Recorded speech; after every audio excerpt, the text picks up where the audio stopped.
نستعينه ونستغفره ونؤمن به ونتوكل عليه ونعوذ بالله من شرور أنفسنا ومن سيئات أعمالنا من يهده الله فلا مضل له ومن يضلله فلا هادي له فأشهد أن لا إله إلا الله وحده لا شريك له وأشهد أن محمدا عبده ورسوله أما بعد أرسله بالحق بشيرا ونذيرا وداعيا إلى الله بإذنه وسراجا منيرا اللهم صل على محمد وعلى آل محمد كما صليت على إبراهيم وعلى آل إبراهيم إنك حميد مجيد اللهم بارك على محمد وعلى آل محمد كما باركت على إبراهيم وعلى آل إبراهيم إنك حميد مجيد فأعوذ بالله من الشيطان الرجيم بسم الله الرحمن الرحيم يا أيها الناس اتقوا ربكم الذي خلقكم من نفس واحدة وخلق منها زوجها وبث منهما رجالا كثيرا ونساء واتقوا الله الذي تساءلون به والأرحام إن الله كان عليكم رقيبا يا أيها الذين آمنوا اتقوا الله حق تقاته ولا تموتن إلا وأنتم مسلمون يا أيها الذين آمنوا اتقوا الله وقولوا قولا سديدا يصلح لكم أعمالكم ويغفر لكم ذنوبكم ومن يطع الله ورسوله فقد فاز فوزا عظيما فإن أصدق الحديث كتاب الله وخير الهدي هدي محمد صلى الله عليه وسلم وشر الأمور محدثاتها وكل محدثة بدعة وكل بدعة ضلالة وكل ضلالة في النار. அன்பிற்கினிய சகோதரர்களே, பெரியோர்களே, எல்லாம் வல்ல அல்லாஹுவின் பேரருளால் பெரும் கிருபையினால் அவன் நம்மீது சுமத்தியிருக்கிற இந்த ஜும்ஆ கடமையை நிறைவேற்றுவதற்காக அவனுடைய இல்லத்தில் திரளாக ஒன்று சேர்ந்திருக்கிறோம். இந்த நேரத்தில் நாம் செய்கிற இந்த அமலுக்கும் ஏனைய எல்லா அமல்களுக்கும் உண்டான நிறைவான பலனை வல்லோன் அல்லாஹ் ஈருலகிலும் வழங்கியருள்வானாக என்ற பிரார்த்தனையோடு இன்றைய ஜும்ஆவின் முதல் உரையை ஆரம்பம் செய்கிறேன். அருமையானவர்களே, நாம் அனைவரும் 2021ஆம் ஆண்டிற்கு விடை கொடுத்துவிட்டு புத்தாண்டான 2022ஆம் ஆண்டில் அடியெடுத்து வைத்து சற்றேறக்குரிய ஒரு வாரம் நிறைவடைய போகிறது. நம் அனைவருக்கும் தெரியும், இஸ்லாமிய மார்க்கத்தை பொறுத்தவரை ஹிஜ்ரி வருட பிறப்பிற்கே, அதாவது இஸ்லாமிய ஆண்டு என்று அறியப்படுகிற ஹிஜ்ரி புத்தாண்டிற்கே மார்க்கத்தில் என்று எந்த புனிதமும் கிடையாது. அதனால் ஒரு ஆண்டு முடிந்து இன்னொரு ஆண்டில் நாம் அடி எடுத்து வைக்கிற போது அதற்காக வாழ்த்து சொல்வது, இந்த ஆண்டில் நான் ஏதேனும் உங்களுக்கு தவறு செய்திருந்தால் அதை மன்னித்து விடுங்கள், புத்தாண்டில் புதியதாக வாழ்வோம் என்பன போன்ற உறுதிமொழி எடுப்பது, இதெல்லாம் இஸ்லாமிய மார்க்கத்தில் அடிப்படையில் அறிவார்ந்த அம்சங்களாக கருதப்படாது. ஆனால் அதே வேளையில் ஒரு வருடம் முடிந்து இன்னொரு வருடம் துவங்குகிறது எனும் போது அது நம்முடைய சிந்தனைகளை சில விஷயங்களின் பக்கம் கொண்டு செல்லுகிறது என்பதையும் மறுக்க முடியாது. என்னதான் மார்க்கத்தின் அடிப்படையில் ஒரு ஆண்டு முடிந்தவுடன் இன்னொரு ஆண்டு துவங்குகிற போது அதற்கென்று எந்த புனிதமோ அதற்கென்று பிரத்யேகமான எந்த புதுமைகளோ மார்க்கத்தின் வழிகாட்டுதல்களில் இல்லை என்றாலும் கூட இன்றைக்கு ஒரு மனிதனுடைய வாழ்க்கையே இந்த ஆண்டுகளை வைத்துத்தான் கணக்கிடப்படுகிறது. யாரை நாம் சந்தித்தாலும், யாரிடத்தில் என்ன நாம் பேச ஆரம்பித்தாலும் ஏதாவது ஒரு வகையில் ஆண்டுகளை பற்றிய ஒரு நினைவலைகள் வந்துவிடும். நீண்ட நாள் கழித்து ஒரு சகோதரரை, ஒரு நண்பரை இந்த நாட்டில், இந்த ஜுபைல் நகரத்தில் சந்திக்கிறீர்கள் என்று வைத்துக் கொள்ளுங்கள். அவரை பற்றி உங்களுக்கு தெரியும், உங்களையும் அவருக்கு தெரியும் என்றால் அவரை பார்த்தவுடன் நீங்கள் என்ன கேள்வியை கேட்பீர்கள்? எத்தனை வருடம் நீங்கள் இந்த சவுதியில் இருக்கிறீர்கள் அப்படின்னு தான் கேட்பீங்க. அதுக்கு அடுத்து எத்தனை வருடம் இந்த ஜுபைலில் இருக்கிறீர்கள் அப்படின்னு கேட்பீங்க. எத்தனை வருடம் இந்த கம்பெனியில் வேலை பார்க்கிறீர்கள் அப்படின்னு கேட்பீங்க. லாஸ்டா நீங்க வெக்கேஷன் போயிட்டு எத்தனை வருஷம் ஆச்சு அப்படின்னு கேட்போம். இப்படிதானா? அதே மாதிரி ஒரு தூரத்து உறவினரை சந்திக்கிறீர்கள், அவருக்கு திருமணம் முடிந்து விட்டது என்கிற செய்தி அறிந்து கொள்கிறீர்கள். உடனே நம்ம என்ன கேட்போம்? கல்யாணம் எத்தனை வருஷம் ஆச்சு அப்படின்னு கேட்போம். குழந்தை பிறந்துச்சுன்னு கேள்விப்பட்டீங்களா? உடனே குழந்தை பிறந்து எத்தனை வருடம் ஆகிறது? இப்படி எந்த விஷயங்களை யாரிடத்தில் நாம் பேசுவதாக இருந்தாலும் அதில் வருடத்தை பற்றிய அந்த குறிப்புகள், வருடங்களை குறிப்பிட்டு பேசுவது என்பது நம்முடைய வாழ்க்கையோடு வாடிக்கையாகி போன ஒன்றாக இன்றைக்கு மாறிவிட்டு, அதுக்கு எதுவுமே விதிவிலக்கு கிடையாது. எந்த விஷயங்களை பற்றி பேசுவதாக இருந்தாலும், என் மகன் மார்க்க கல்வி படிப்பதற்காக நான் மதரசாவில் சேர்த்திருக்கிறேன், அவன் ஆலிம் படிப்பதற்காக நான் ஆலிம் மதரசாவிலே சேர்த்திருக்கிறேன் அப்படின்னு உங்க நண்பர் ஒருத்தர் உங்ககிட்ட சொன்னாலும் உடனே எத்தனை வருஷமா உங்க பையன் ஓதுறாரு அப்படின்னு தான் கேட்போம். இப்படி மனிதனுடைய வாழ்வில் மார்க்க விஷயங்கள் ஆரம்பித்து உலக விவகாரங்கள் வரை எல்லாவற்றிலும் வருடங்களை பற்றிய ஒரு குறிப்புகள், வருடங்களை பற்றிய ஒரு நினைவலைகள் இரண்டர கலந்திருக்கிறது என்பதை நம்ம என்ன செய்ய முடியாது, மறுக்க முடியாது. அந்த அடிப்படையில் ஒரு ஆண்டு முடிந்து இன்னொரு ஆண்டிற்குள் நாம் நுழைகிற போது என்ன மாதிரியான சிந்தனைகள் நமக்குள் வர வேண்டும் என்பதை பற்றி மார்க்க அறிஞர்கள் சில உபதேசங்களை செய்கிறார்கள். ஏன்னா அல்லாஹ் சுப்ஹானஹு வ தஆலா இந்த உலகத்தின் வாழ்வதனை அப்படித்தான் வைத்திருக்கிறார். யுகல்லிபுல் லைல வன்னஹார், யுகல்லிபுல்லாஹுல் லைல வன்னஹார், அல்லாஹ் இரவையும் பகலையும் மாறி மாறி வரச் செய்கிறான். இன்ன ஃபீ ஸாலிக லஇப்ரத்தன் லிஉலில் அப்ஸார், அகப்பார்வை கொண்ட மக்களுக்கு, சிந்தித்து உணர்கிற மக்களுக்கு இதில் படிப்பினை உண்டு என்றும் குறிப்பிடுகிறார்.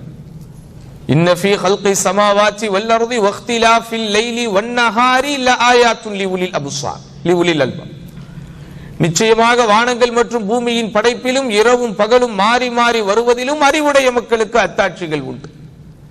காலம் நம்மை கடந்து செல்லுகிறது, இரவும் பகலும் மாறி மாறி வருகிறது, ஒரு மாதம் முடிகிறது அல்லது ஒரு வருடம் முடிகிறது என்றால் அறிவுடைய மக்கள் அதோடு தொடர்புடைய சில சிந்தனைகளை, அதோடு தொடர்புடைய சில நினைவலைகளை அவர்கள் தங்களுக்குள் என்ன செய்யணும், யோசித்துக் கொண்டாக வேண்டும். அந்த அடிப்படையில் இது சம்பந்தமாக உலமாக்கள் நமக்கு கொடுக்கக்கூடிய வழிகாட்டுதல்களில் முக்கியமான ஒன்றாக எது கருதப்படுகிறது? இந்த ஒரு வருடத்தில் மாத்திரம் அல்லாமல் நாம் வாழுகின்ற இத்தனை ஆண்டு காலங்களில் எதையெல்லாம் பார்த்தோமோ, எதை பற்றியெல்லாம் கேட்டோமோ, எதனுடைய பிரம்மாண்ட வளர்ச்சிகள் எல்லாம் நம்மை ஆச்சரியத்திலும் அதிசயத்திலும் ஆழ்த்தியதோ, எதை பார்க்கிற போது எப்படி இருந்தது இப்படி மாறிவிட்டதே, நாங்கள் சிறு பிள்ளைகளாக இருக்கும் போது இது இப்படித்தான் இருந்தது, இன்றைக்கு இது எப்படியோ வளர்ந்து விட்டதே என்று எதையெல்லாம் பார்த்து நாம் பிரமிப்போமோ அது எல்லாம் ஒரு நாள் அழிய போகிறது அப்படிங்கிற சிந்தனையை தான் நமக்கு முதன்மைப்படுத்தி தருகிறார்கள். இதெல்லாம் நம்ம பார்த்து ஆச்சரியப்படுகிறோமோ, எதையெல்லாம் பார்த்து நாம் அதிசயப்படுகிறோமோ, எதையெல்லாம் பார்த்து நாம் வாய் பிளக்கிறோமோ, எதையெல்லாம் பார்த்து நாம் அதிசயத்தோடு ஒருவருக்கொருவர் பேசிக் கொள்ளுகிறோமோ, குறிப்பாக இந்த தொலைத்தொடர்பு சாதனங்களை எடுத்துக் கொள்ளுங்கள். இதே வெளிநாட்டில் ஒரு 20 ஆண்டுகள் 25 ஆண்டுகள் கழித்தவர்கள் தான் அதை முற்றிலுமாக உணர்ந்திருப்பார்கள். 25 ஆண்டுகளுக்கு முன்பு உங்களுடைய மனைவி மக்களிடத்திலே நீங்கள் டெலிபோனில் பேச வேண்டும் என்றால் எவ்வளவு சிரமப்பட்டிருந்தீர்கள், எவ்வளவு கஷ்டம் உங்களுக்கு என்ற காலகட்டத்திலே இருந்தது. ஆனால் இன்றைக்கு கொஞ்சம் அதை திருப்பி பாருங்கள், கொஞ்சம் உங்களுடைய மனக்கண்களை திரும்பி பாருங்கள், எவ்வளவு இலகுவாகிவிட்டது, எவ்வளவு நவீனமயப்படுத்தப்பட்டு விட்டது. உலகமே இன்றைக்கு ஒரு குளோபல் வில்லேஜ், உலகமே இன்றைக்கு ஒரு ஒட்டுமொத்தமாக ஒரு உலக கிராமம் என்று சொல்லக்கூடிய அளவிற்கு தகவல் தொடர்புகள் எல்லாம் இன்றைக்கு மிகவும் மலிவாகிவிட்டது, இலகுவாகிவிட்டது. அதே போன்று விஞ்ஞான சாதனங்களாக நம்முடைய பிரயாணங்களாக 30-35 ஆண்டுகளுக்கு முன்பு இதே வெளிநாட்டிற்கு வந்தவர்கள் நாங்கள் மும்பையிலே போனோம், ஒரு மாதம் தங்கி இருந்தோம், பிறகு கப்பலிலே ஏறினோம், பல நாட்கள் நாங்கள் என்ன செஞ்சோம், கடல் மார்க்கமாக பிரயாணம் செய்தோம், எப்படியோ ஒவ்வொரு முறை நாங்கள் வரும்போதும் மீண்டும் ஊருக்கு போவோமா போக மாட்டோமா என்பதே எங்களுக்கு தெரியாது. அப்படிலாம் ஆச்சரியத்துல அப்படிலாம் ரொம்ப அதிசயமா இருந்துச்சு பிரயாணம். இன்றைக்கு அப்படி இல்லை. நாளைக்கு பிரயாணம் செய்ய வேண்டும் என்று இன்றைக்கு நினைத்தால் அல்லாஹ் நாடினால் என்ன செஞ்சிடலாம், நம்ம மிக இலகுவான முறையில் அடுத்த வேளை தொழுகைக்கு ஒரு குறிப்பிட்ட நாட்டிலே போய் சேர்ந்து விடக்கூடிய அளவிற்கு பிரயாண வசதிகளும் இன்றைக்கு இலகுவாகிவிட்டது. அதே போன்று பிள்ளைகளுடைய கல்வியை பற்றி கொஞ்சம் சிந்தித்து பாருங்கள். ஒரு காலத்தில் நம்முடைய கல்வி முறை எப்படி இருந்தது, இன்றைக்கு நம்முடைய கல்வி முறைகள் எப்படி இருக்கிறது. வீட்டிலே பயன்படுத்தக்கூடிய சாதனங்கள் ஆரம்பித்து இன்றைக்கு நாம் பயன்படுத்திக் கொண்டிருக்கிற வாகனங்கள் வரை எவ்வளவு மாற்றங்கள், எவ்வளவு முன்னேற்றங்கள், எவ்வளவு மாறுபாடுகள், எவ்வளவு வேறுபாடுகள். அதில் பல விஷயங்கள் நம்மை இன்னும் ஆச்சரியத்தில் ஆழ்த்திக் கொண்டுதான் இருக்கின்றன. குறிப்பாக விஞ்ஞானத்தோடு தொடர்புடைய அறிவியல் வசதிகளோடு தொடர்புடைய விஷயங்களை பற்றி யோசிக்கிற போது உண்மையில் அதற்கு ஒரு விடையே கிடைப்பதில்லை. ஒவ்வொரு முறையும் ஒரு குறிப்பிட்ட அறிவியலின் வளர்ச்சி நாம் அனுபவிக்கின்ற போது, ஒவ்வொரு முறையும் ஒரு குறிப்பிட்ட அறிவியலின் வளர்ச்சியையோ சுழற்சியையோ நாம் பார்க்கிற போது, இதற்கு மேல் இந்த அறிவியல் என்ன உலகத்திற்கு தந்துவிடப் போகிறது, இதற்கு மேல் என்ன வசதியை இந்த உலகம் பெற்றுவிடப் போகிறது என்று யோசித்துக் கொண்டே இருப்போம். ஆனால் அடுத்த ஒரு வருடம் வருகிற போது அல்லது அடுத்த இன்னும் சில வருடங்கள் கிடைக்கிற போது அதை விட ஆச்சரியப்படுத்தக்கூடிய அளவிற்கு முன்னாடி நாம் ஆச்சரியத்தோடு பார்த்ததை பின்னுக்கு தள்ளிவிட்டு இன்னும் நவீன வசதியோடு பல விஷயங்கள் வருவதை இன்றைக்கு நம்ம நினைச்சுக்கிட்டு இருக்கிறோம், பார்த்து கொண்டே இருக்கிறோம். அப்படி எதெல்லாம் நம்ம பார்க்கிறோமோ அது எல்லாம் ஒரு நாள் அழிய போகிறது. எல்லாமே ஒரு நாள் அழிய போகிறது. நம்முடைய உடல் ஆரோக்கியத்தை போல இந்த உலகத்தில் பிறந்து தவழ்ந்து வாலிபத்தை அடைந்து உடல் வலிமையை பெற்று முதுமையின் பக்கம் சென்று மரணிக்க போகிற ஒரு உயிரை போல, பிறக்கும் போது ஒன்றுமே தெரியாமல் பிறக்கிற குழந்தை கொஞ்சம் கொஞ்சமாக தவழ்ந்து அறிய வேண்டிய விஷயங்களை எல்லாம் அறிந்து வாலிபத்தையும் கடந்து முதுமைக்குள் நுழைந்து ஒரு வழியாக அது மரணிக்கிறதே, அதே போன்றுதான். இதையெல்லாம் நாம் ஆச்சரியமாக பார்க்கிறோமோ, இதையெல்லாம் நாம் அதிசயமாக பார்க்கிறோமோ, எல்லாம் ஒரு நாள் அழியத்தான் போகிறது. அல்லாஹ் குர்ஆனில் சொல்வதை போல் ஹத்தா இதா அகதத்தில் அர்து ஸுஹ்ரஃபஹா, பூமி அதனுடைய அலங்காரங்களை பெறுகின்ற போது, வஸய்யனத் அதனுடைய அலங்காரத்தை பெற்று அது இன்னும் அழகில் மிதந்து கொண்டிருக்கும் போது, வதன்ன அஹ்லுஹா அன்னஹும் காதிரூன அலைஹா அந்த நிலத்திற்கு சொந்தக்காரர்கள் அந்த நிலத்திலே அறுவடை செய்து விடலாம் என்று எண்ணிக்கொண்டிருக்கும் போது, அசாஹா அம்ருனா லைலா நம்முடைய கட்டளை இரவோடு இரவாக, லைலன் அவு நஹாரா இரவிலோ பகலிலோ நம்முடைய கட்டளை அங்கே வந்து ஃபஜஅல்நாஹா ஹஸீதா அவைகள் அனைத்தையும் தவிடுபொடியாக்குவதை போல. ஒரு விவசாய நிலத்தை வைத்திருப்பவர்கள் அந்த விவசாய நிலத்தை வளர்த்தெடுப்பதற்கு, அதிலே புற்பூண்டுகளை முளைக்க செய்வதற்கு என்னென்ன முயற்சிகளை எல்லாம் செய்ய வேண்டுமோ எல்லாவற்றையும் செய்து தண்ணீர் பாய்ச்சி எதையெல்லாம் எப்படி எப்படியெல்லாம் பக்குவப்படுத்த வேண்டுமோ அதையெல்லாம் பக்குவப்படுத்தி மகசூலை எதிர்பார்த்து அறுவடை நாளுக்காக காத்து கொண்டிருக்கும் போது, இதோ அடுத்த நாள் அறுவடை செய்து விடலாம், அடுத்த 2 நாள் கழித்து அறுவடை செய்து விடலாம் என்றவர்கள் கற்பனையில் மிதந்து கொண்டிருக்கும் போது, ஆசைப்பட்டுக் கொண்டிருக்கும் போது, திடீரென்று இரவோடு இரவாகவோ அல்லது பகல் நேரத்திலோ ஒரு கடுமையான மழையோ கடுமையான காற்றோ ஒரு புயலோ அல்லாஹ் சுப்ஹானஹு வ தஆலா வீச வைத்து அந்த நிலத்தில் எதையுமே அவர்கள் அனுபவிக்க விடாமல் செய்கிறானே, அதே போன்றுதான் இந்த உலகத்தில் நீங்கள் பார்க்கிற எல்லா ஆனந்தங்களும். அப்ப இந்த அற்ப சொற்ப உலகத்திற்காக என்ன செய்யக்கூடாது, நம்முடைய வாழ்க்கையை அர்ப்பணித்து விடக் கூடாது அப்படிங்கறதா இதனுடைய தத்துவம். உலகத்திற்காக வாழுங்கள், உலகத்திற்காக உழையுங்கள், உலகத்திற்காக நேரத்தை கொடுங்கள், ஆனால் உலகத்திற்காக மட்டுமே எல்லாவற்றையும் கொடுத்து விடாதீர்கள். எல்லாம் ஒரு காலத்திலே என்ன செய்ய போகிறது, அழிய போகிறது. எதுவும் இந்த உலகத்தில் நிரந்தரம் இல்லை, எதுவுமே நிரந்தரம் இல்லை. நம்முடைய உற்ற மனைவி, நம்முடைய பெற்றோர், நம்முடைய பிள்ளைகள், நம்முடைய சொந்த பந்தங்கள், நம்முடைய உறவுக்காரர்கள், நம்முடைய நண்பர்கள் எல்லோருக்கும் அல்லாஹ் சுப்ஹானஹு வ தஆலா விதித்து வைத்திருக்கிற நேரம் வரும்போது அவர்கள் மரணிப்பதை போலத்தான் நாமும் மரணிக்க போகிறோம், இந்த உலகத்தில் உள்ளவைகளும் மரணிக்க போகிறது. இத முதலாவது சிந்தனையாக நம்ம என்ன செய்யணும், எடுத்துக்கொள்ளணும். இரண்டாவது என்ன, ஒரு ஆண்டு முடிந்து இன்னொரு ஆண்டு வருகின்ற போது அல்லாஹ் சுப்ஹானஹு வ தஆலா அகவையில் ஆயுளில் ஒரு ஆண்டை உங்களுக்கு கூட்டி கொடுத்திருக்கிறார் என்கிற சிந்தனைக்கு நீங்கள் வரும்போது உங்களுடைய தவணையில் ஒரு ஆண்டு குறைந்து கொண்டிருக்கிறது என்கிற சிந்தனைக்கு நம்ம வரணும். இப்படிதானே உலகத்தில் யார் என்னதான் நினைத்தாலும் எவ்வளவுதான் அவர்கள் முயற்சி செய்தாலும் அவர்களுக்கென்று விதிக்கப்பட்டிருக்கிற இரணத்தையும் மரணத்தையும் யார் நினைத்தாலும் மாற்ற முடியாது. எனக்கென்று அல்லாஹ் எந்த இரணத்தை நிர்ணயித்திருக்கிறானோ, அதாவது ரிஸ்க், எனக்காக அல்லாஹ் எங்கே மரணத்தை நிர்ணயித்திருக்கிறானோ மவுத், அந்த ரெண்டையும் உலகத்திலே யார் நினைத்தாலும் மாற்ற முடியாது. அதிகாரம் பலம் கொண்டவர்கள் யாராக இருந்தாலும் சரி, இவன் எனக்கு ரொம்ப விருப்பமானவன், இவன் மீது எனக்கு அதிக நேசம் இருக்கிறது, பாசம் இருக்கிறது, ஆதலால் இவன் ஆயுளில் ஒரு 10 வருடங்களை நான் அதிகப்படுத்தி தருகிறேன் என்று யாராவது தீர்மானம் போட முடியுமா? முடியவே முடியாது. அப்ப அல்லாஹ் சுப்ஹானஹு வ தஆலா ஒரு குறிப்பிட்ட மனிதனுக்கு 70 வயதை மரணம் என்று தீர்மானித்திருக்கிறான் என்றால், 65 வயதில் மரணம் என்று தீர்மானித்திருக்கிறான் என்றால், இதோ 40 வயது உள்ளவர் 41க்கு வந்து விட்டால் அவருடைய கணக்குப்படி ஒரு ஆண்டு குறைந்து கொண்டிருக்கிறது என்கிற சிந்தனைக்கு வர வேண்டும்.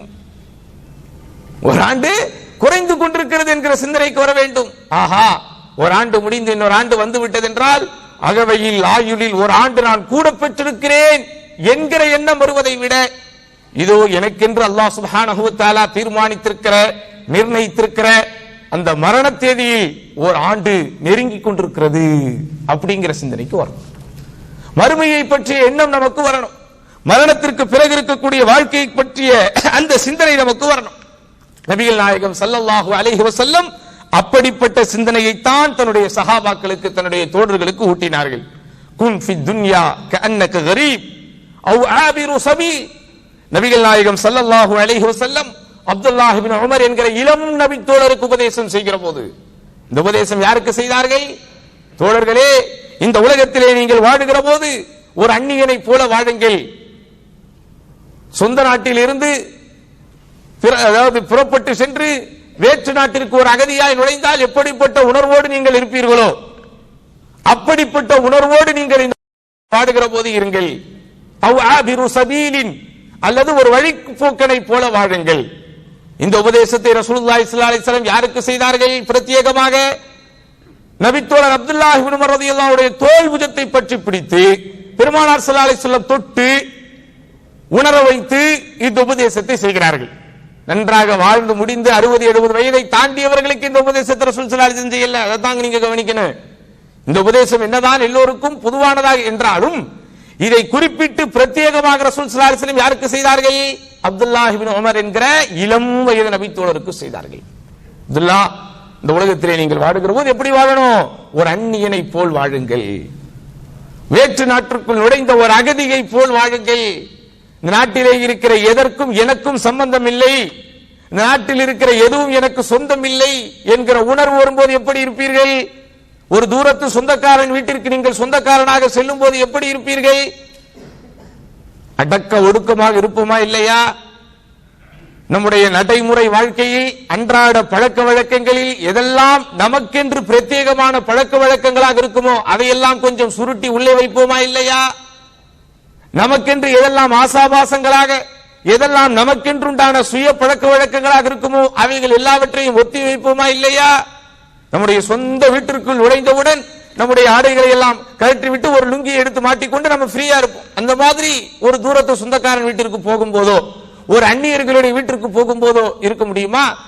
நம்ம வீட்டுக்குள்ள போன உடனே நேரா பெட்ரூமுக்குள்ள போயிருவோம் இளைப்பாறுவதற்கு, ஓய்வு எடுப்பதற்கு. அந்த மாதிரி நம்ம அடுத்தவர்கள் வீட்டிற்குள் இருக்கும்போது இருக்க முடியுமா? இருக்க முடியாது. அந்த மாதிரி தான் அடுத்தவர்களுடைய நாட்டிற்கு போனால் இருக்க முடியாது. அடுத்த நாட்டிற்கு வந்தால் எப்படிப்பட்ட உணர்வோடு இருப்பீர்களோ, சம்பந்தமில்லாத ஒரு இடத்திற்கு வந்தால் எப்படிப்பட்ட உணர்வோடு இருப்பீர்களோ அதே உணர்வோடு இந்த உலகத்தில் முற்றிலுமாக இருங்கள். அதற்காக ஆசைகளை துறந்து விடுங்கள் என்றோ, ஆன்மீகத்திலேயே 24 மணி நேரமும் இணைந்து விடுங்கள் என்றோ, மனைவி மக்கள் ஆசா பாசம் என்று எதுவுமே இருக்கக்கூடாது என்றோ மார்க்கம் சொல்ல வரவில்லை. எதிலும் மூழ்கி விடாதீர்கள் என்று சொல்லுகிறது. மரணம் என்பது உங்களுடைய கதவை தட்டும் போது உங்களை தனியாகத்தான் அது தூக்கி செல்லும். இப்படி மரணம் ஒருவனை அழைத்து செல்லுகிற போது அது தனியாகத்தான் அழைத்து செல்ல போகிறது. இல்ல குரூப் டெத் ஆகுது, அங்கங்க எல்லாரும் மொத்தமா ஒரு பஸ்ல போய் மௌத்தாகிறாங்களே, மொத்தமாக அவர்கள் மௌத்தானாலும் ஒவ்வொருவனும் அவனுடைய மரணத்தை தனிப்பட்ட முறையில் தான் உணரப் போகிறான். மரணிக்கிற மனிதனுக்கு தெரியுமா, பரவாயில்ல, என் கூட சேர்ந்து ஒரு 50 பேர் மௌத்தா போயிருக்கிறாங்க, 100 பேர் மௌத்தா போயிருக்கிறாங்க, அதனால நான் தனியா போல, என் பின்னாடி 100 பேர் இருக்கிறாங்க, அந்த நப்சால், அந்த ஆன்மாவால், அந்த மனிதனால், அந்த ஜனாசாவால் உணர முடியுமா? நிச்சயமாக உணர முடியாது. அதனால் என் அன்பார்ந்தவர்களே, ஆயுளில் ஒரு வருடம் முடிகிறது என்றால் நம்முடைய தவணையில் 1 வருடம் குறைகிறது. அந்த சிந்தனை நமக்கு வரணும். அந்த சிந்தனை வந்தால்தான் பாவங்களின் பக்கம் வேகமாக நாம் போய்கொண்டே இருக்க மாட்டோம். உலகத்தின் மீது இருக்கக்கூடிய தீராத மோகத்தில் கொஞ்சமாவது ஒரு இலைப்பாறுதலும் ஒரு களைப்பாறுதலும் நமக்கு வரும். காசு பணம் என்று ஓடி ஓடி சுழன்று கொண்டிருக்கிற நம்முடைய வாழ்க்கை கொஞ்சமாவது நின்று நிதானமாக மறுமை வாழ்க்கையை யோசிக்க வேண்டும் என்றால் இப்படிப்பட்ட சிந்தனை நமக்கு வர வேண்டும். அதனாலதான் இந்த உபதேசத்தை நபிகள் நாயகம் ஸல்லல்லாஹு அலைஹி வஸல்லம் அவர்கள் செய்தவுடன் அதை புரிந்து கொண்ட அப்துல்லாஹ் இப்னு உமர் রাদিয়াল্লাহு அன்ஹு சொன்ன தத்துவம் என்ன? இதா அம்சைத ஃபலா தன்தظிர் الصباح, மாலை அடைந்து விட்டால் காலையை எதிர்பார்க்காதே. وَإِذَا أَصْبَحْتَ فَلَا تَنْتَظِرِ الْمَسَاءَ, காலை அடைந்து விட்டால் மாலையை எதிர்பார்க்காதே. وَخُذْ مِنْ صِحَّتِكَ لِمَرْضِكَ, ஆரோக்கியம் இருக்கும் போதே உன்னுடைய நோய்க்காக பயன்படுத்திக் கொள். وَمِنْ حَيَاتِكَ لِمَوْتِكَ, உன்னுடைய வாழ்க்கை இருக்கும் போதே மரணத்திற்காக தயார் செய்து கொள். அப்படிங்கிற தத்துவத்தை, பாடத்தை, படிப்பினையை அப்துல்லாஹ் இப்னு உமர் রাদিয়াল্লাহு அன்ஹு நபிகள் நாயகம் ஸல்லல்லாஹு அலைஹி வஸல்லம் செய்த இந்த உபதேசத்திலிருந்து என்ன செய்கிறார்கள்? உணர்கிறார்கள். அடுத்து என்ன? ஒரு ஆண்டு முடிந்து இன்னொரு ஆண்டிற்குள் அடி எடுத்து வைத்து விட்டோம் என்றால் இது நாள் வரை அல்லாஹ் சுப்ஹானஹு வ தஆலா நமக்கு செய்திருக்கக்கூடிய அருட்கொடைகளை நினைத்து பார்க்க வேண்டும். அல்லாஹ் சுப்ஹானஹு வ தஆலா சற்றேறக்குறைய கடந்த ஒரு ஆண்டில் மட்டும் நீங்கள் கணக்கு போட்டு பார்த்தால் 1/2 மில்லியன் நிமிடத்திற்கும் மேலாக நம்மை இந்த உலகத்திலே வாழ வைத்திருக்கிறான். எண்ணி சொல்ல முடியாத அளவிற்கு இந்த உடலில் ஒட்டி இருக்கக்கூடிய இந்த உயிருக்கு, இந்த உயிர் மூச்சு வாங்கக்கூடிய ஒரு சக்தி அல்லாஹ் கொடுத்திருக்கிறான். ஒரு 2 நிமிடம் மூச்சு வாங்க முடியாமல் போனால் நம்முடைய வாழ்க்கையின் நிலை என்ன ஆகும்? அப்ப எவ்வளவு பெரிய அருள்களை அல்லாஹ் சுப்ஹானஹு வ தஆலா நமக்கு செய்திருக்கிறான். அப்ப அல்லாஹ் ரப்புல் ஆலமீன் நமக்கு செய்த அருட்கொடைகளை கொஞ்சம் நாம் நினைத்து பார்க்க வேண்டும். அதிலும் குறிப்பாக 2019ஆம் ஆண்டில் இருந்து 2022 வந்தும் நாம் பட்டுக்கொண்டிருக்கிற பாடுகள் ஒரு முடிவுக்கு வரவில்லை. கடந்த ஆண்டிற்கு முந்தைய ஆண்டு துவங்குகின்ற போது என்ன மாதிரியான உபதேசங்களும் வழிகாட்டுதல்களும் எச்சரிக்கைகளும் அரசாங்கங்களின் வாயிலாக, சுகாதார அமைச்சுகளின் வாயிலாக சொல்லப்பட்டதோ அது இன்றும் சொல்லப்பட்டுக் கொண்டே இருக்கிறது. மாஸ்க் அணியாமல் வெளியே செல்லாதீர்கள், திரும்ப திரும்ப சானிடைசர் உபயோகித்து உங்களுடைய கை கால்களை சுத்தம் செய்து கொள்ளுங்கள், கைகளை சுத்தம் செய்து கொள்ளுங்கள், சமூக இடைவெளி விட்டே எல்லா இடங்களிலும் பழகுங்கள், புழங்குங்கள். பள்ளி வாசலுக்கு வந்தால் கூட உங்களுக்கும் அடுத்த தொழுகையாளிக்கும் இடையில் இருக்கக்கூடிய அந்த ஒரு டிஸ்டன்ஸ் தொடரட்டும். இன்னும் சொல்லிக்கிட்டே தான் இருக்கிறாங்க, இன்னொரு முடிவுக்கு வரல. இப்படிதானே? இன்னும் முடிவுக்கு வரல. கோவிட்-19 ஒரு முடிவுக்கு வந்து விட்டதா, எப்போது வரப்போகிறது என்று எண்ணிக்கொண்டே இருக்கும் போது இதோ ஒமைக்ரான் உள்ளே வந்து விட்டது. இன்னும் என்னென்ன உள்ளே வரப்போகிறதோ அல்லாஹ்வுக்கு மட்டும்தான் தெரியும். அதனால் என் அன்பார்ந்தவர்களே, இவ்வளவு கரடுமுரடான மோசமான ஒரு சூழ்நிலைகளிலும் கூட அல்லாஹ் நம்மை பாதுகாத்திருக்கிறான் அல்லவா? அதை நினைத்து நாம் அல்லாஹ்வுக்கு நன்றி செலுத்த வேண்டும். எத்தனை பேருக்கு வேலைகள் போனது, எத்தனை பேருக்கு வருமானங்கள் போனது, எவ்வளவு சிறு குறு தொழில்கள் எல்லாம் முடக்கப்பட்டது, எவ்வளவு பேர் முதலாளிகளாக இருந்தவர்கள் தொழிலாளிகளாக மாறி போனார்கள், எவ்வளவு பேர் உள்ளூரிலே பிழைத்துக் கொண்டிருந்தவர்கள் வெளியூருக்கு வேலைக்காக வேண்டி புறப்பட்டு போக ஆரம்பித்து விட்டார்கள், எவ்வளவு பேர் தங்களுடைய வாழ்வாதாரத்திற்காக வீட்டில் இருக்கக்கூடிய பொருட்களை விற்பனை செய்தார்கள், எவ்வளவு பேர் தங்களுடைய வாழ்வாதாரத்தை நடத்துவதற்கு, அன்றாட வாழ்க்கையை நடத்துவதற்கு கடன்களை வாங்கி கடனாளிகளாக மாறினார்கள். சொல்லிக் கொண்டே போகலாம். அவ்வளவு சிரமங்களை இன்றைக்கும் சமுதாய மக்கள் பட்டுக் கொண்டிருக்கிறார்கள்.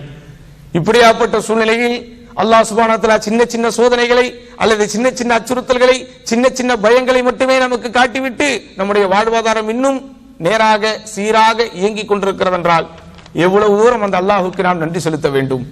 இது யாரால் முடிந்தது? என்னுடைய திறமையால் முடிந்தது என்று நினைக்கிறீர்களா? நம்முடைய திறமையினால் இது நடந்தது, நம்மிடத்தில் இருக்கிற ஸ்கில்லினால் இது நடந்தது, நம்மிடத்தில் இருக்கிற ஆளுமையினால் நடந்தது, நம்மிடத்தில் இருக்கக்கூடிய டேலண்டினால் இது நடந்தது இல்லை. நமக்கென்று அல்லாஹ் வைத்திருக்கிற நசீபால் இது நடந்தது. அது புரியுங்க, அதை நம்ம புரியணும். இந்த 2-3 ஆண்டுகளாக சொல்லனா துயரங்களை சமுதாய மக்கள் அனுபவித்துக் கொண்டிருக்கிறார்கள். உலகத்திலே வாழக்கூடிய மக்கள் சொல்லனா துயரங்கள், வெளியில் சொல்ல முடியாத ஏராளமான இடர்பாடுகள், கஷ்ட நஷ்டங்கள். எத்தனையோ பேருக்கு வாழ்வாதாரங்கள் பறிபோனது. காசும் பணமும் இல்லை என்றால் குடும்ப வாழ்க்கையிலே நிம்மதி நிலைக்குமா? எவ்வளவு சிரமங்கள், எவ்வளவு கஷ்டங்கள். இந்த கஷ்டங்களுக்கு மத்தியில் அல்லாஹ் நம்மை போன்ற சிலரை தேர்ந்தெடுத்து அவ்வளவு பெரிய கஷ்டங்களை தாங்க விடாமல், அவ்வளவு பெரிய கஷ்டங்களை பார்க்க விடாமல், நமக்கெல்லாம் அல்லாஹ் சுப்ஹானஹு வ தஆலா கொஞ்சம் சுமூத்தான வாழ்க்கையை, ஒரு சகஜமான வாழ்க்கையை நமக்கு அவன் விதியாக எழுதியிருக்கிறான் என்றால் அது நம்முடைய திறமையினால் என்று நினைத்து மட்டும் ஏமாந்து விடாதீர்கள். நம்மை விட பெரும் பெரும் திறமையாளர்கள் எல்லாம் சிரமப்பட்டுக் கொண்டிருக்கிறார்கள். அது என்னுடைய திறமையால், என்னுடைய படிப்பால், என்னுடைய அனுபவத்தால், என்னுடைய அறிவால் நான் இல்லை என்றால் இங்கே இந்த வேலை நடக்காது என்பதனால் தயவு செய்தபடி நினைத்து விடாதீர்கள். என்பார்ந்தவர்களே, அல்லாஹ் நமக்கு அருள் செய்திருக்கிறான், அல்லாஹ் நம்மை தேர்ந்தெடுத்திருக்கிறான், அல்லாஹ் ரப்புல் ஆலமீன் நம் மீது இரக்கம் காட்டியிருக்கிறான், நம் மீது கருணை காட்டியிருக்கிறான் என்கிற அந்த நினைவு, அந்த சிந்தனை நமக்கு என்ன செய்யணும்? மேலோங்க செய்ய வேண்டும். அடுத்து என்ன? ஒரு ஆண்டு முடிந்து இன்னொரு ஆண்டு துவங்குகிற போது இன்னும் ஒரு முக்கியமான சிந்தனை நமக்கு வர வேண்டும். ஒரு வியாபாரியை போல, வியாபாரி என்று நான் சொன்னதை நீங்கள் தவறாக நினைக்க கூடாது. திருக்குரானிலேயே அல்லாஹ் சுப்ஹானஹு வ தஆலா இறைவனுக்காக நாம் செய்கிற உச்சக்கட்ட தியாகத்தை, உச்சபட்ச தியாகத்தை வணிகம் என்றே, வியாபாரம் என்றே குறிப்பிடுகிறான். திஜாரத்துன் துன்ஜீக்கும் மின் அதாபின் அலீம், நோவினை தரும் வேதனையிலிருந்து உங்களை பாதுகாக்கிற வியாபாரம் என்று அல்லாஹ் சொல்லுகிறான்.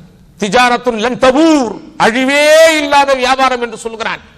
அல்லாஹ்வுக்காக நீங்கள் உடன்படிக்கை செய்து உங்களுடைய வாடையையும் கோடையையும் அல்லாஹ்விற்காகவே நீங்கள் அமைத்துக் கொண்டால், உங்கள் வாழ்வின் அத்துணையையும் அல்லாஹ்வுக்காகவே நீங்கள் அமைத்துக் கொண்டால், நீங்கள் எழுவதும் விழுவதும் இறைவனுக்காகவே இருந்து விட்டால், அதுதான் என்னது? அழிவே அடையாத வியாபாரம். என்னுடைய வாழ்க்கையும் என்னுடைய மரணத்தையும் அல்லாஹ்வுக்காக அர்ப்பணிப்பது. அப்போ ஒரு வருடம் முடிந்து இன்னொரு வருடம் வருகிற போது ஒரு திறமையான வியாபாரி, தன்னுடைய வியாபாரத்தில் கவனம் உள்ளவன், கவலை உள்ளவன், அக்கறை உள்ளவன், வெற்றிகரமாக தன்னுடைய வியாபாரத்தை நடத்த வேண்டும் என்று நினைப்பவன் என்ன செய்வான்? கணக்கு புத்தகங்கள் எல்லாவற்றையும் எடுத்து விடுவான். கடந்த ஆண்டினுடைய வரவு செலவு புத்தகங்கள் அத்தனையும் எடுத்துக்கொண்டு போய் தனியாக உட்காருவான். எவ்வளவு லாபங்கள் வந்தது, எவ்வளவு நட்டங்கள் வந்தது, நாம் எவ்வளவு பேருக்கு எவ்வளவு கொடுக்கணும், நமக்கு எவ்வளவு வரணும், எந்தெந்த துறைகளில் எல்லாம் நமக்கு அதிக லாபம் கிடைத்திருக்கிறது, அதிக லாபம் கிடைத்திருக்கிறது என்றால் ஏன் அந்த லாபங்கள் கிடைத்தது, இந்த லாபம் கிடைப்பதற்கு காரணமாக இருந்தது என்ன, எந்த இடத்தில் நாம் எதை இழந்தோம், எவ்வளவு இழந்தோம், இழந்ததற்கு காரணம் என்ன, இதே இழப்பு ஏற்கனவே நமக்கு வந்திருக்கிறதா, இந்த இழப்பு இதோ வரக்கூடிய ஆண்டில் வராமல் இருக்க வேண்டும் என்றால் என்ன செய்ய வேண்டும், இப்படி எல்லாம் யோசிச்சா தான் வியாபாரம் நடத்த முடியும். இப்படியெல்லாம் யோசித்துத்தான் இன்றைக்கு சக்சஸ்ஃபுல்லாக வியாபாரம் செய்து கொண்டிருக்கிறார்கள். அதே போன்று தனிமையில் போய் நம்ம உட்காரணும். நமக்கென்று இருக்கிற நோட்டு புத்தகத்தை எடுக்கணும். இந்த நோட்டு புத்தகம் எங்கே இருக்கிறது? இங்கேயும் இங்கேயும் இருக்கிறது. அது என்னுடைய சிந்தனையிலும் என்னுடைய உள்ளத்திலும் இருக்கிறது. எனக்கு அல்லாஹ் இந்த ஆயுளை கொடுத்தானே, இந்த ஓராண்டில் மட்டும் சுமார் 1/2 மில்லியன் நிமிடத்திற்கு மேல் இந்த உலகத்தில் நான் வாழ்ந்து விட்டேனே, எண்ணிக்கையில் அடங்க முடியாத அளவிற்கு சற்றேறக்குறைய 40 மில்லியனுக்கும் மேலாக நான் மூச்சு விட்டிருக்கிறேனே இந்த ஒரு ஆண்டுல மட்டும். எவ்வளவு முறை சுப்ஹானல்லாஹ் சொல்லி இருப்பேன், எவ்வளவு முறை அல்ஹம்துலில்லாஹ் சொல்லி இருப்பேன், எவ்வளவு முறை அல்லாஹ் அக்பர் சொல்லி இருப்பேன், எவ்வளவு முறை நான் குர்ஆனை ஓதி இருப்பேன் என்று சுய பரிசோதனை செய்ய வேண்டும். ஹாசிபு அன்ஃபுஸக்கும் கப்ல அன் துஹாசபு, உமர் ரலியல்லாஹு அன்ஹு சொன்ன வார்த்தை அதுதான். இமாம் இப்னு கதீர் ரஹிமஹுல்லாஹ் சொன்ன வார்த்தையும் அது. உங்களுக்கென்று கேள்வி கணக்கு கேட்கப்படுவதற்கு முன்பு உங்களை நீங்களே கேட்டுக்கொள்ளுங்கள். கேட்கணும். நம்மள வாய்ப்பு அல்லாஹ் கொடுத்தானே, ஃபர்து தொழுகை கரெக்டா இருந்தனா எப்படி நான் சுய பரிசோதனையை துவங்குவது? உங்களுடைய ஃபர்தில் இருந்து சுய பரிசோதனையை துவங்குங்கள் என்கிறார்கள் உலமாக்கள். ரைட். இந்த ஒரு வருஷம் அல்லாஹ்வுடைய பெருங்கிருபை, நான் எந்த ஃபர்தான தொழுகையும் விடவில்லை, இமாம் ஜமாத்தோடு கரெக்டாக தொழுது விட்டேன் அப்படின்னு ஒரு கணக்கு. ஃபர்தோடு சேர்த்து ராத்திபான சுன்னாக்களையும் நான் நிறைவேற்றி விட்டேன் அப்படின்னு அடுத்த கணக்கு. ராத்திபான சுன்னாக்களோடு சேர்த்து மேலதிகமான சுன்னத்து தொழுகைகளையும் நிறைவேற்றி விட்டேன். வித்ரு தொழுகையும் நிறைவேற்றி இருக்கிறேன், அவ்வப்போது தஹஜ்ஜத்தும் தொழுதிருக்கிறேன். எங்கெங்கெல்லாம் நான் மிஸ் பண்ணி இருக்கிறேன்? துஹா தொழுகையை மிஸ் செய்திருக்கிறேன், தான தர்மங்களில் கொஞ்சம் குறை வைத்திருக்கிறேன், சில பேரை பற்றி அறியாமையின் காரணத்தினால் புறம் பேசி இருக்கிறேன், சில பேரை பற்றி தப்பும் தவறுமாக பேசிவிட்டேன், அவர்களுடைய மானத்தோடு விளையாடிவிட்டேன். இப்படி என்னுடைய வாழ்க்கையில் நன்மைகளாக தீமைகளாக என்ன இருக்குதோ அது எல்லாத்தையும் கணக்கு போடணும். போன வருஷம் எதெல்லாம் நான் மிஸ் பண்ணணும் அதை இந்த வருஷம் கரெக்டா செய்ய ஆரம்பிச்சிருவேன். போன வருடத்திலே நான் வெறுமனே ஃபர்து தொழுகைகளை மட்டும் தான் தொழுது கொண்டிருந்தேன். யா அல்லாஹ், இதோ இந்த வருடம் எனக்கு நீ ஆயில கொடுத்திருக்கிற ராத்திபான சுன்னாக்களையும் சேர்த்து தொழ நான் ஆரம்பித்து விடுகிறேன்.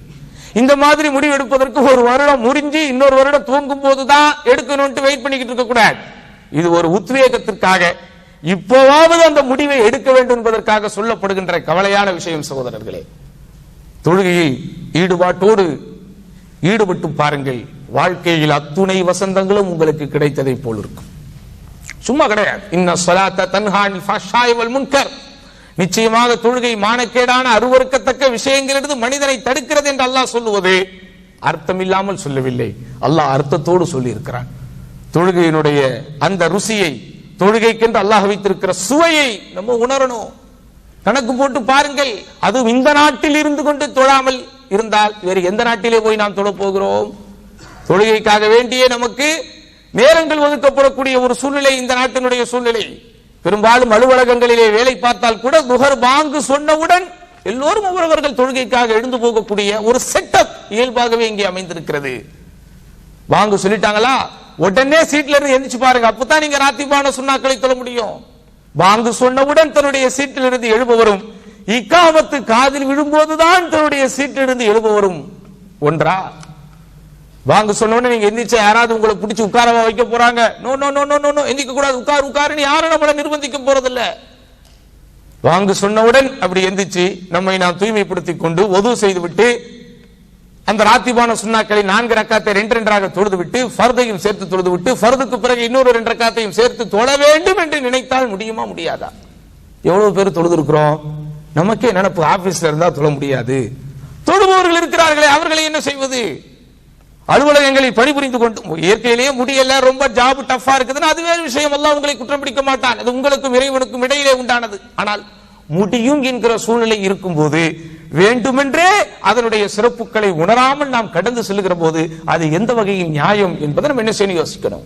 அல்லாஹ்வோடு தொடர்புடைய விஷயங்கள் மாத்திரம் இல்லாம மனைவி மக்களுடைய ஹக்குல, பெற்றோர்களுடைய ஹக்குல, உடன் பிறந்தவர்களுடைய ஹக்குல, சொந்த பந்தங்களுடைய ஹக்குல என்னென்னலாம் நான் குறை வைத்து விட்டேன், என்னென்னலாம் நான் நன்மை செய்திருக்கிறேன் அப்படிங்கிறத நமக்கு நாமே கணக்கு போட்டு இருப்பதை காக்க வேண்டும், இழந்ததையும் மீட்க வேண்டும். இப்படிப்பட்ட நல்ல உணர்வுகள் என்ன செய்யணும், நமக்கு இது போன்ற காலகட்டங்களில் வரணுமே தவிர சும்மா நாத்துக்கும் ஒரு வருஷம் முடிஞ்சு இன்னொரு வருஷம் வந்த உடனே happy new year happy new year என்று சொல்லுவதிலேயே கவனம் காட்டக்கூடாது. அது நம்முடைய கல்ச்சரே அல்ல, அது நம்முடைய கலாச்சாரமே அல்ல. முஹர்ரம் மாதமே துவங்கும் போது ஹாப்பி முஹர்ரம் என்று சொல்வதற்கு மார்க்கம் அனுமதிக்கவில்லையே. எப்படி துல்ஹஜ் முடிந்து முஹர்ரம் மாதம் துவங்குகிற போதே இஸ்லாமிய வருடங்கள் என்று கணிக்கப்படுகின்ற இந்த அரேபிய வருடத்தின் துவக்கம் வரும்போதே வாழ்த்து சொல்வதற்கு அனுமதி இல்லை என்று சொல்லும் போது கிரிகோரியன் காலண்டர் இதனுடைய வரலாறுகள் எல்லாம் நீங்க படிச்சிருப்பீங்க. முழுக்க முழுக்க இஸ்லாத்திற்கு புறம்பான ஒரு வரலாறு தான். இருந்தாலும் உலகமயமாக்கலின் விளைவுகளில் பல விஷயங்களை ஏற்றுக்கொண்ட நாம் வேறு வழியே இல்லாமல் நம்முடைய அலுவல் ரீதியான நம்முடைய அன்றாட மாமூல் வாழ்க்கைக்காக ஒரு நாட்காட்டிக்காகத்தான் இதை பயன்படுத்திக் கொள்ள வேண்டுமே தவிர இதற்கு ஒரு புனிதத்தை கற்பித்து என்ன செய்யக்கூடாது, நம்ம மார்க்கத்திற்கு முரண்பட்ட விஷயங்களில் ஈடுபட்டு விடக்கூடாது. இல்லாமல் அல்லாஹ் ரப்புல் ஆலமீன் நேரங்களை சரியான முறையிலே பயன்படுத்தி அந்த கால நேரங்களில் என்னென்னவெல்லாம் நன்மைகளை செய்ய வேண்டும் என்று மார்க்கம் நமக்கு வலியுறுத்திருக்கிறதோ கட்டளையிட்டிருக்கிறதோ அதன் அடிப்படையில் வாழக்கூடிய நல்ல பாக்கியத்தை வல்ல ரஹ்மான் நம் அனைவருக்கும் தந்தருள்வானாக என்று வேண்டி இந்த ஜுமாவின் முதல் உரையை நிறைவு செய்கிறேன். அகூலு கௌலி ஹாதா வஸ்தக்ஃபிருல்லாஹ லி வ லக்கும் வஸ்தக்ஃபிஹி அன்னி வ அன்கும் வஸ்தக்ஃபிரூஹு இன்னஹு ஹுவல் கஃபூருர் ரஹீம்.